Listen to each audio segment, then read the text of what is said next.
official job title? My official job title is I'm a plastic surgeon, and I'm currently finishing a fellowship in hand surgery. Okay. Now, what does that mean, fellowship? Because I've heard that term a lot in medical, but what exactly does that mean? So what it means is that once you finish college, you then do 4 years of medical school. And then in medical school, you choose what field you want to go into, anything, cardiology, family medicine, pediatrics. And you do a residency, which is anywhere from 3 to 7 years of training in it, depending on, if it's surgical or medical. And so that's your residency, when people say they're a resident. And then on top of that, you can even more specialize into something very specific like hand surgery, or, if you're a cardiologist and you want to do like rhythm stuff with the way the heart beats and fixing it. That's usually like a 1 or 2 year fellowship on the end of it. So, in theory, I could practice as a full-fledged doctor on my own right now, but I chose to do a little extra training for an extra year.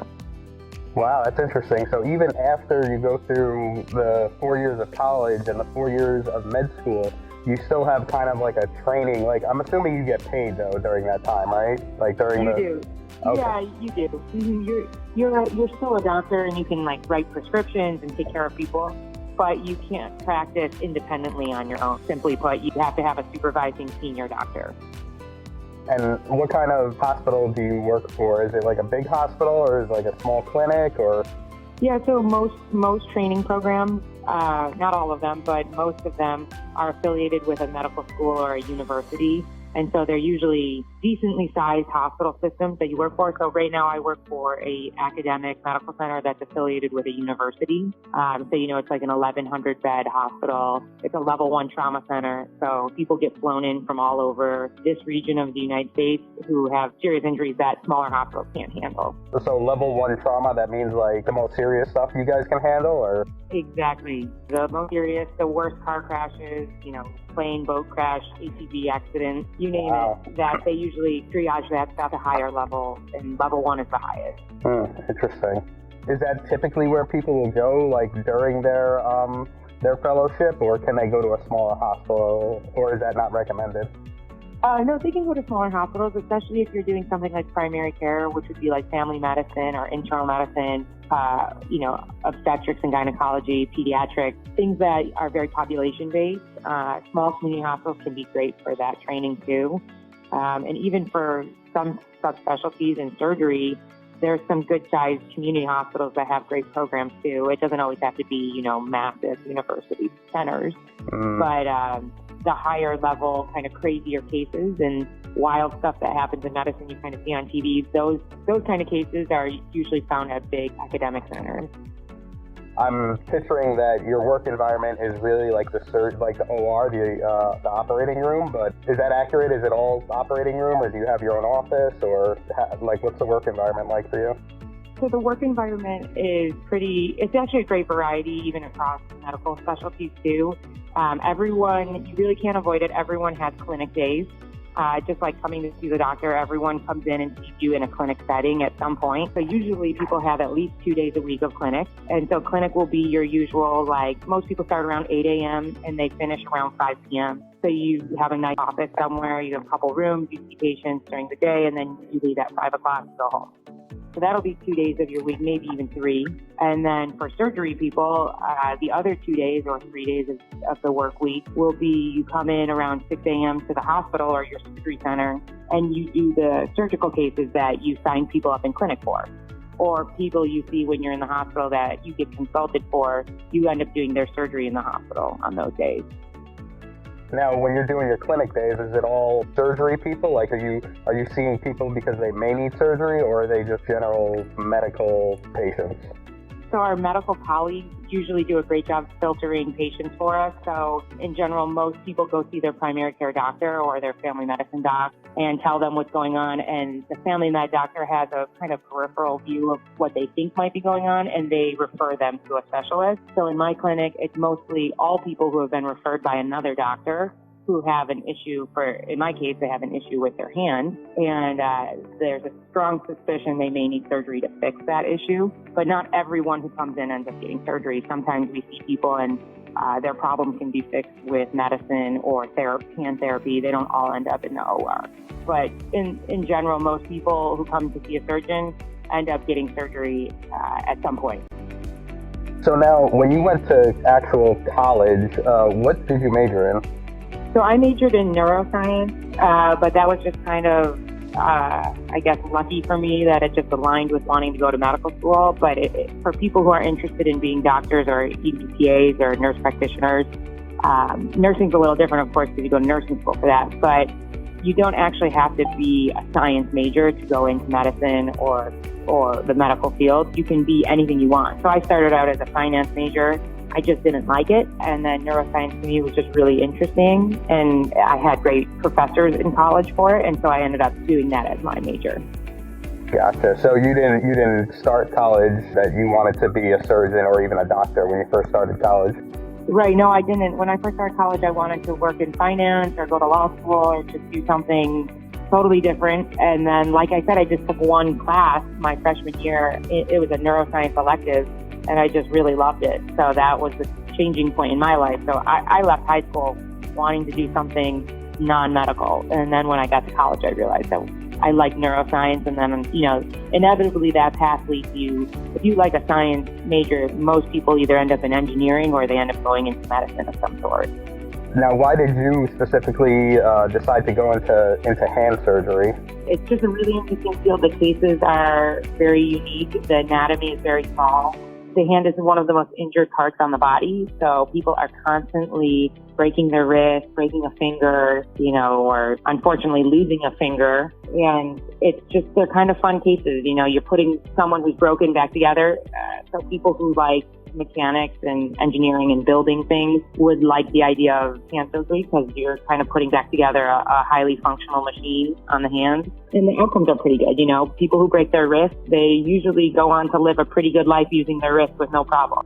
Plus, of course, you get to sit when you're doing hand surgery. Most surgery you stand, hand surgery you sit at a table. So we joke around and say that's why most people want to go into hand surgery. So now you said that the outcome is a little bit better in hand surgery. Is that one of the things that people consider when trying to choose their medical field of study? With hand surgery, you're not really going to see people die on your surgery table or anything like that. Is that a considering factor when thinking about which specialty to go into? Yeah, absolutely. Everyone, in your third and fourth year of medical school, when you're rotating on those services, you get to see firsthand, you witness a day in the life every single day on those rotations, and you see which fields have really good patient outcomes, which fields are very tough and don't have very good patient outcomes all the time just by nature of patients being very sick or having terrible injuries. And that kind of helps you decide as a person how much of a risk you want to be in a field and how much, emotional kind of duress you want to be under or stress you want to be under. And sometimes there's people who go into medicine who actually, might not actually love socializing all that much and talking to people. And they but they still want to be doctors. They still want to be in healthcare. And they may choose a field like radiology where you're reading x-rays and MRIs and CT scans. You're still a physician, you're still a doctor, but you work mostly interpreting images for other doctors. So you're kind of a doctor for doctors instead of face-to-face with patients. Same with pathologists. They're medical doctors too, but they prefer to look at specimen and slides under microscope, and then they report to other doctors their findings. So some people, don't want that kind of stress, or they don't really want to deal with the headaches of dealing with people, and that's okay. There's plenty of fields in medicine that you can choose so that you may never have to talk to a patient, but you will communicate with other doctors. So it's definitely a factor. If you can't handle someone having a stroke and never speaking or walking or talking again, then going into neurosurgery or neurology might not be the field for you because, you're going to deal with a lot of strokes, and that might be something you just can't handle. The outcomes are not always great, especially with neurosurgery. That's a lot of traumatic brain injuries from terrible car accidents and just accidents in general. So if you can't handle that high stress environment, then it's just not the field for you. And that's when you figure that stuff out. You figure that out in your third and fourth year of medical school. And hopefully you figure it out in time to pick the right residency. And so you kind of just go from there, but it's definitely a factor for people. Did you ever think about doing another job like within the surgery field? Yeah, for sure. I think everybody who's in medicine, no matter what your field is, at some point, especially when you're training, everyone has thought about what other fields they should have gone into. Because you're constantly interacting with other doctors in other fields, talking sharing patients, sharing problems with patients. And, when there's some tough days when you're at work and you're like, man, I should have been this. And or you see someone else doing a cool thing and you're like, I should have been what they are. So there's been times that I've thought to myself, I should have done a different field. But, at the end of the day, everyone, you do have a decent amount of choice in which field you go into. So at the end of the day, most people, I think, are pretty happy with what they end up doing. And honestly, if you're not, there is chance to switch over. It's not easy, but you can always switch into a different field. And what would you say is the best part about your job? The best part is definitely, I think this is cliche, but I think anyone who's, worked so hard to get to this point would say the best part is honestly having your own clinic and seeing patients that you can take responsibility for as someone who is hurt and needs your help, and you help them. It's nice being a doctor and all the things that come with that after all the hard work, but the best part is actually someone, like I said, someone comes in with a broken wrist and then they leave you without a broken wrist and they're happy. And even, it really is a privilege, so you work hard for it, and eventually when you get there, that's really, truly the best part. And the worst part of your job, what would you say that is?